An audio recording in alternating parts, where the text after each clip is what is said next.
135 квадратов по теплым полам. Так происходит подготовка. Ребята поставили станцию. Сейчас раскладывают цемент.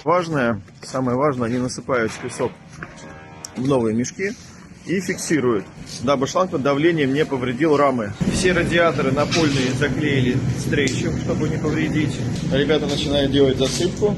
Здесь вот пламя-гаситель. Здесь уже почти засыпали. Котельная, санузел будет. И вот уже первое помещение, осталось только зашлифовать. Все отделать ровненько, все углы пройтись, чтобы была полная красота.